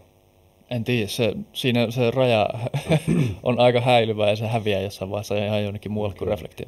Koska niin kuin, minun mielestä niin kuin, olisi tärkeää ensinnäkin määrittää itselle, mitä on reflektio ennen kuin lähdetään puhumaan reflektiosta. Että se niin kuin, on varmaan, niin kuin, koska ihan sen takia, jos sitten se tietty rajapyykki ylittyy, jos sä teet reflektiota liikaa, se lähtökohta ei ole enää se tilanteen ymmärtäminen, vaan enemmänkin, että sä vaadit oikeastaan, että se pitää olla tietyllä tasolla se sun ymmärrystä tilanteessa, että sä haluat olla täydellinen. Siinä vaiheessa se ei enää ole itse reflektiota, koska sä oot tavallaan reflektoit semmoisen tietyn ajatusvääristymän kautta sitä asiaa. Ja se ei ole enää objektiivista siinä vaiheessa, koska se on jo tietyn linssin vääristämä. Ja se, sanotaan näin, että se, niin kuin, jos mä määrittäisin reflektio on sitä, että sä tarkastelet omaa tai toisten käyttäytymistä ilman mitään niin ennakko-odotuksia tai ennakkoluuluja, mitään muuta kuin muutama kysymys.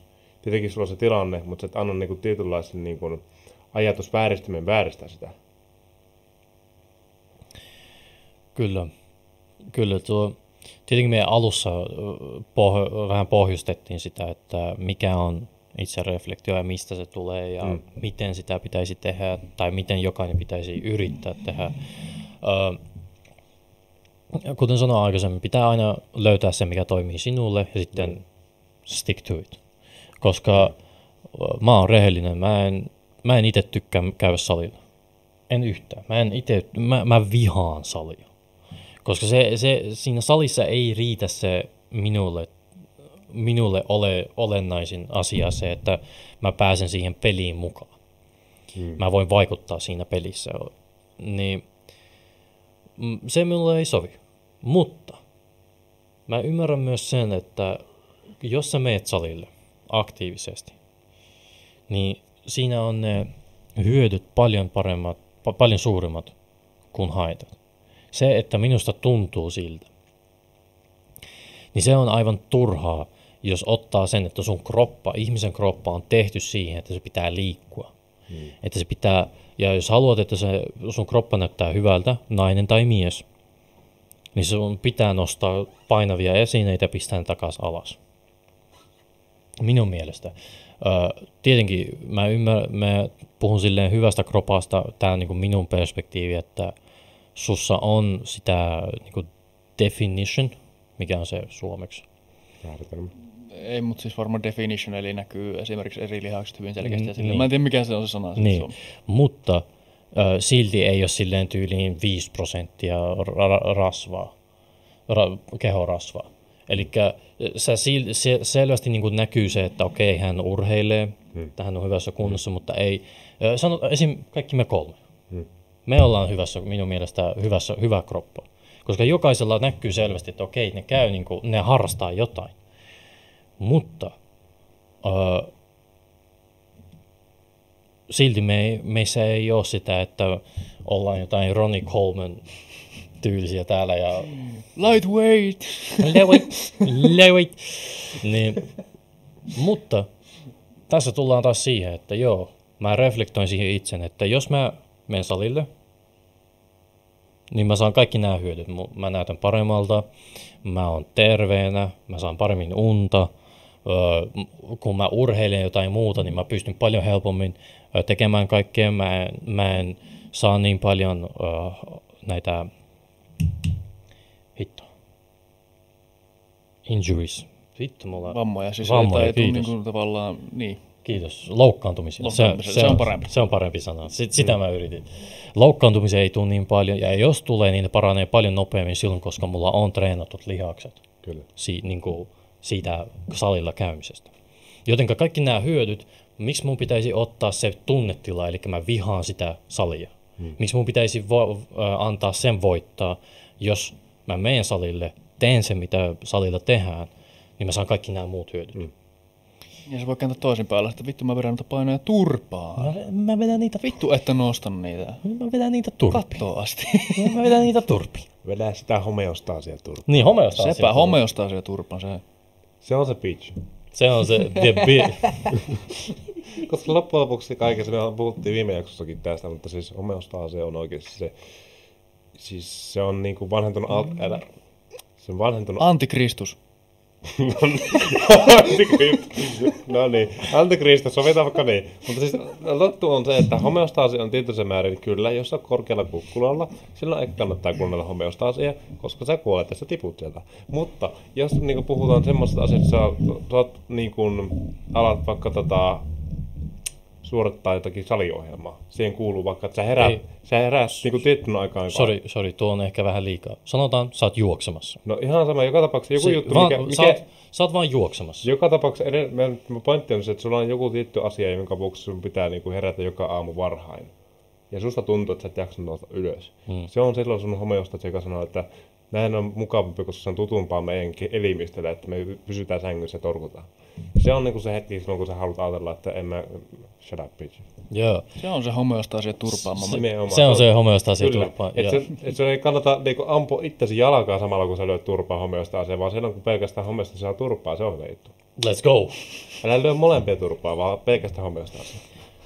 Me tässä just näytin, ennen kuin me aloitettiin podcast, niin mä näytin tälle Pyrylle videon tästä David Gogginsista. Ja varmaan, sullekin on varmaan tuttu. En muista äkkiseltä. Joo, mutta kuitenkin hän on, kyllä jos näyttäisin, kyllä varmasti hän on, sanotaanko, että määritelmänä on vahva ihminen. Ja hänellä oli se yksi klippi, missä hän selitti just tämän. Että kun hän alkoi joka päivä juosta, koska hän just juoksee ja treenaa salilla ja muuta, ja hän alkoi joka päivä juosta 20 mailia, eikö se ole joku 32 kilsaa joka päivä. Hän juoksi joka päivä ja sitten parin viikon jälkeen hänellä alkoi niinku kroppa tietenkin vähän taantumaan. Ja sillä aina kun se nousi, niin aina työntyi se niinku aika, että milloin hän nousee, milloin hän alkaa juosta yhä myös. Niin se oli hyvä, hän selitti, että hän oli silloin kun hänellä alkoi tulla näitä ajatuksia, niin hän tallensi sen äänen. Eli vai mitä, koska ne ajatukset, nehän tulee äänenä sulle, niin hän tallensi sen, mitä hän kuuli silloin. Hän tallensi sen, pisti sen päälle, niin hän sanoi, että se oikeasti kuulosti niin vammaiselta. Ihan kuin joku semmoinen pelkuri, joka ei uskalla tehdä mitään. The bitch. Stay bitch. Niin, silleen se make sense, koska jos sä katot, sanotaan vaikka, että sulla on oikeasti on-ruffia siinä sen ajan. Ja sitten sulla tuleekin niitä hetkiä, että mä en oikeasti yhtään jaksa. Sä tallennat sen, sitten sä kuuntelet sen ja sä oot silleen, tää ei oo minä. Vittu, onko ruikutat oikein? Niinpä, siis kannattaa tehdä. Siis mä en olisi itse tehnyt sitä koskaan, koska mä oon aina itse löytänyt erilaisen tavan siihen, koska minulla se on toiminut silleen, että mä oon löytänyt sen eri tavan. Mutta joillekin toimii se. Niin kannattaa testata just, että aina kun on semmoinen vaikeampi hetki elämässä tai on semmoinen olo, että ei jaksa tai muuta, niin pistä tallenne päälle, sano ne asiat, mitä sulla on päässä, tallenne katki, pistät alusta sen tallenteen, kuuntele mitä sä sanot. Alkaa siinä, varmasti alkaa jossain vaiheessa kuulostaa, että hetkinen, tämä ei ole edes minun sanoja. Mutta mä haluaisin vielä yhden askeleen verran vielä eteenpäin. Sen sijaan, että sä koko ajan kuuntelisit sitä, mitä sä et niin kuin, miten mä sanoisin, että sä kuuntelisit koko ajan sitä sun ääntä. Niin sanottua ääntä. Tuo kuulosti ihan kuin sulla olisi tyttöystävä. Niinkö? Sori. Tää laita. No sanotaan nyt vaikka, että sulla on se ääni, joka kuulostaa ihan ämmältä. Sä kuuntelit joka päivä sitä. Mietitään oikeesti, no niin. Joo, sori. Ootte päässyt. No niin. Joo, siis niin. Eli basically sulla on nyt se minä-puhe, mitä sä kuulet nauta, joka on sinun ääni, joka puhuu siinä. Yes. Sä ajattelet, että onpa kyllä aikamoinen ämpä. Yes. Niin siinä on se juttu, että kun sä toistat sitä itselleen, sä kerrot sun alitajuntalle, että tää on se tapa, mitä mä ajattelen. Niin se on se riski, että sä oot uskomaan sitä. Mitä enemmän sä toistat sitä hankalammaksi se menee olla kuuntelematta sitä, koska se on sun minä-puhe, joka puhuu loppujen lopuksi. Vaikka sä kuinka sanot, että mua ei pitäisi olla, niin juttu on siinä se riski, että sä oot kuuntelemaan sitä yhä uudelleen, kunnes sä uskot, että sä oot semmoinen tyyppi, joka uskoo siihen, mitä sä sanot. Niin. Siinä on se riski, että sä alat tavallaan käyttäytymään sit sen mukaan, ja sitä hankalammaksi menee, sä alat käyttää yhä enemmän taas voimaa. Mutta se, mitä mä niin teen, on se, että mä nauhoitan siis semmoista minä-puhetta, niin kuin puhuttiin alussa, puhu itsellesi niin kuin toivoisit muiden puhuvan sinulle. Ja sitä kautta sä alat kertomaan itsellesi vaikka, että mä olen upea ihminen. Tai mä oon yhtä komea kuin Eemeli. Näetkö vaan? Mä olen komein ihminen maailman päällä, yhtä lailla kuin Emil. Mä en pääse samoihin sfääriin kuin Emil. Mutta pointti on nyt se, että niinku, se idea on se, että sä kerrot itselleen semmoisia asioita, että vähän sama mikä tahansa elämän osa-alue, sulla on ongelma. Mä olen taitava ratkomaan ongelmia, ja pystyy ratkomaan minkä tahansa ongelman, eikä mikään ongelma hidasta mua. Jokaisessa ongelmassa on ratkaisu sisällään, tai tämmöisiä juttuja, älä kertoo itselleen. Kuuntelet joka ikinen päivä. Juttu on se, että niin kun loppujen lopuksi uskomusten muuttaminen on todella hankalaa, mutta mikä helpottaa sitä on se, että sulla on niinku semmoisia sanotaan 8-10 minuutin mittaisia äänenauhoja, mitä sä kuuntelet päivittäin. Ja niissä sä toistat itsellesi koko ajan just tämmöistä positiivista minä-puhua, että minä olen tämmönen ihminen. Positiivisessa mielessä, eikä koko ajan jauha sitä hitto kun mä oon ämmä. Kumpaa sä mieluummin kuuntelet, tämmöistä vinkkumista vai semmoista, joka auttaa sua eteenpäin? Siis täällä voi vielä viedä toiselle tasolle, ja sit sä oot silleen, niin kuin, teet sitä vielä jollain määrin hauskaa, ja sit on silleen, I am the one who knocks. I am the greatest. Silleen kyllä, mutta siis pointti on se, että sä kerrot itselle sillä tavalla, niin kuin sä toivot itseäsi puhuvan. Siinä tulee tietenkin myöskin se, sun pitää kertoa se itselle sillä tavalla, niin kuin, että sä, jos se olisi niin kuin joku myyjä, joka soittaa sulle, sä ostaisit sen myymän tuotteen. Ja se ei riitä, että sä sanot vaan, että minä olen upea ihminen. No kyllä next level niin liskoaivojen manipulointia. Se on tämmöistä liskoaivojen manipulointia, nimenomaan. Tämä mitä Pyry sanoo, niin tämä ihan psykologiassakin on ihan tutkittu fenomeni. Ihan neurotieteessä.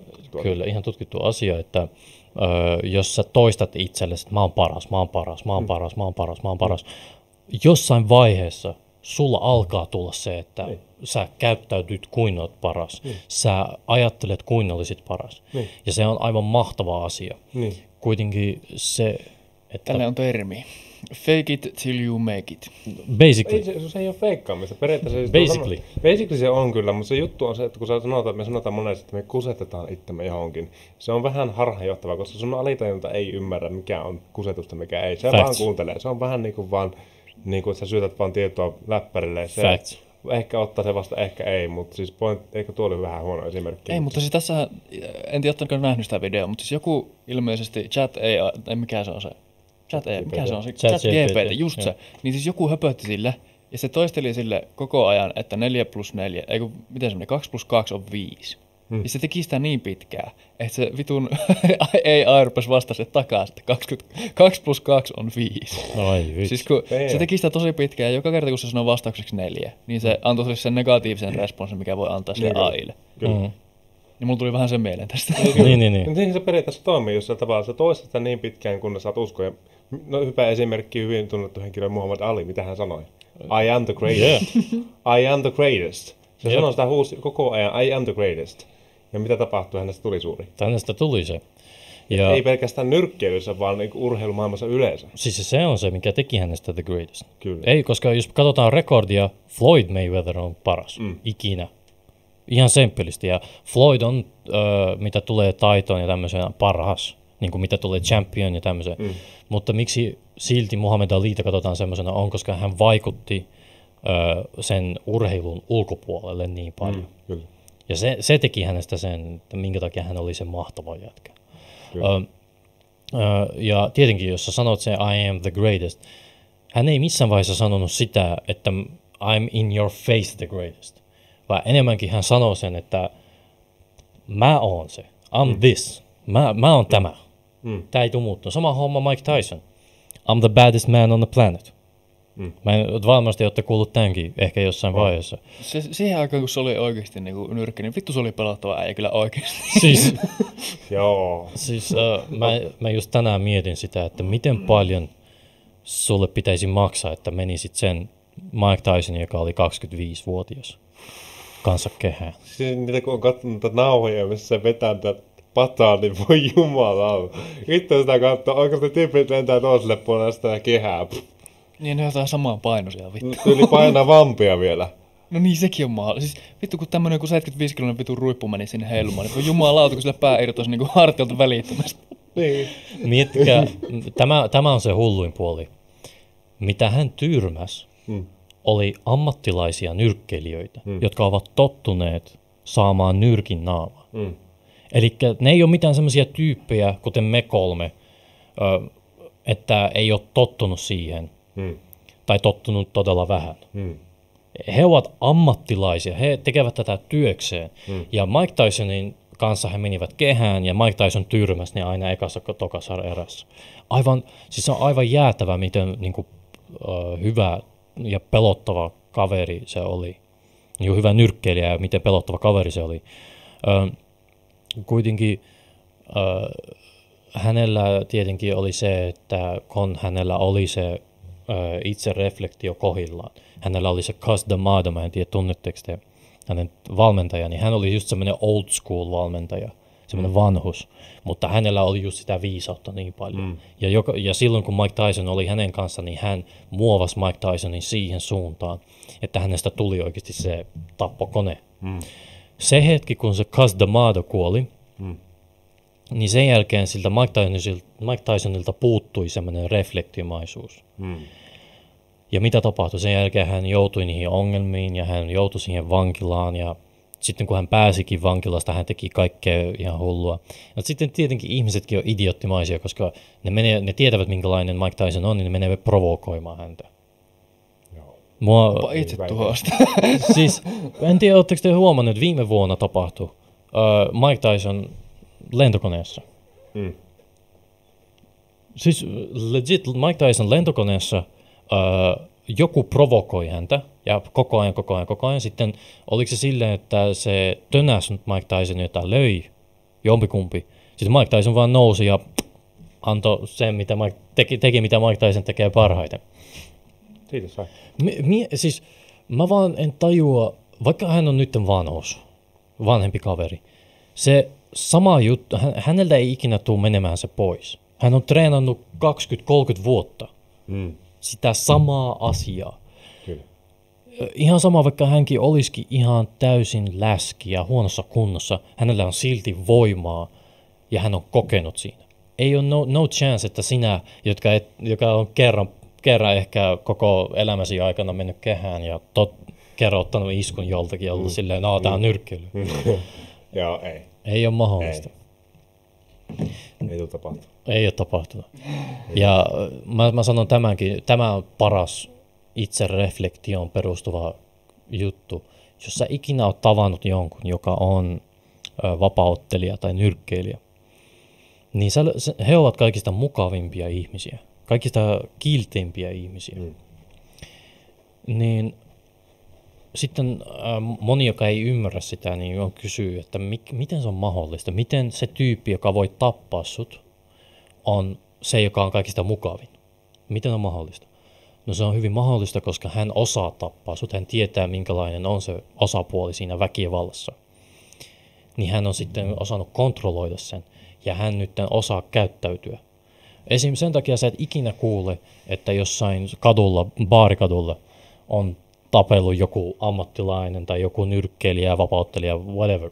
Et koskaan kuule, koska ne ei ikinä halua tapella kenenkään, ja enemmänkin ne välttävät sitä kaikilla keinoilla.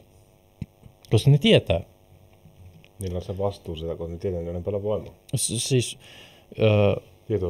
Tietyllä tavalla. ja sitten muutenkin ne tietää sen, että katutappelu on katutappelu. Siellä Niin ei alennu sille tasolle tavallaan. ei alennu sille tasolle. Ja siinä on enemmän riskejä. Siinä on se pelko, että okei.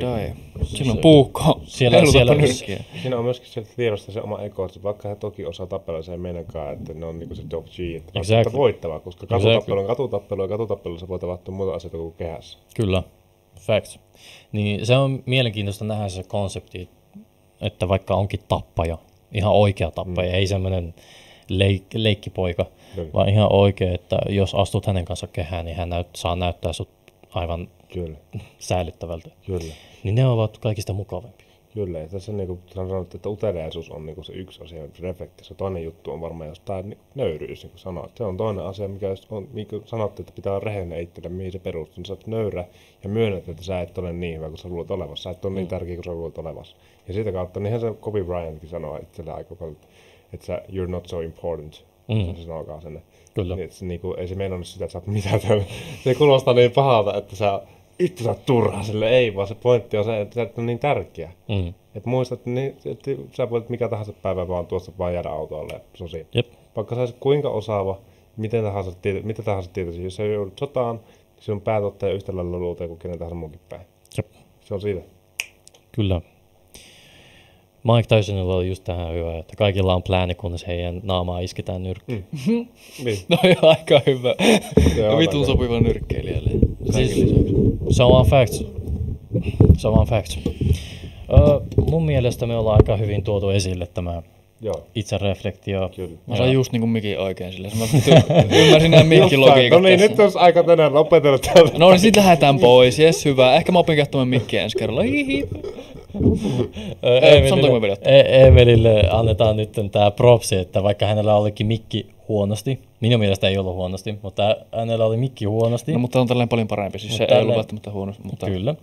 Nyt se on paljon parempi. Ja silti hän sai näyttämään sen hyvältä. Aivan totta.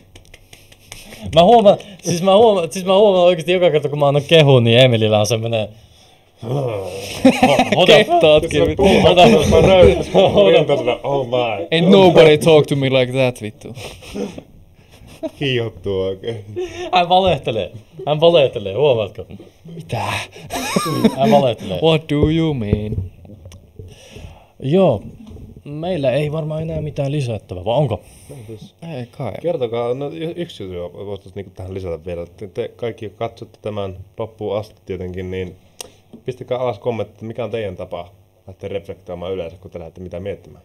Mikä on teillä toiminut sillä tavalla, jakakaa ehdottomasti tuolla kommenttiketjussa, niin ollaan kiinnostaa kuulemaan, minkälaisia tapoja teillä on. Jep, tällä kertaa vähän kaoottisempaa. Joo. Joo, Kyllä. sitä se oli. Kyllä, pitää hauskaa, muuten tää ei toimi. Juttuhan on se tässä, että me halutaan pitää tämä mahdollisimman autenttisena, ja tämä on osa sitä meidän vuorovaikutusdynamiikkaa, että välillä on aika tiukka setti, ja välillä käydään sillä tavalla vähän niin kuin muissa sfääreissä, että päästään takaisin ylös. Me ollaan niin kuin, ehkä jos viimeisen niin kuin tiivistetään, niin me ollaan semmoinenkin asia oivallettu, että me monesti päästään parhaisiin juttuihin sitä kautta, kun ensin käydään siellä alhaalla. Niin sanotusti, että käydään niinku niissä jutuissa, jotka lähtökohtaisesti kuulostaa ihan randomilta, koska sieltä sitten tavallaan se on mä sanoisin, että se on vähän niin kuin meidän bensatankin tankkaamista. Totta. You know, että Make sense. vähän hetken aikaa jahdataan paskaa ja sitten päästään taas sinne ylös. Make sense. Pohjalta pääsee vaan ylöspäin. Niin Nimenomaan. No, eikö se niinku elämäkin jo mene silleen, että esimerkiksi sun pitää mennä sinne töihin, mutta sit koska sä pääset sinne, että saat rahaa. Kyllä. Esimerkiksi. Tää on niin pelkistetty, mutta tajutte pointin. Kyllä. Niin vähän sama asia, että meidän pitää lähteä jostain, ja se jostain pitää olla just sieltä, sanotaanko pohjasta. Sitten kun aletaan rakentaa, niin se alkaa näyttää hiton hyvän näköiseltä. Kyllä. Mutta tästä voitaisiin vetää seuraavat puoli tuntia lisää juttuja. Joo, tää loppuu ikinä, jos me Tämä oli jatketaan. tässä varmaan, niin kiitoksia vielä kerran kaikille, Kiitos. katsotte tämän loppuun ja nähdään seuraavassa jaksossa. Näinpä.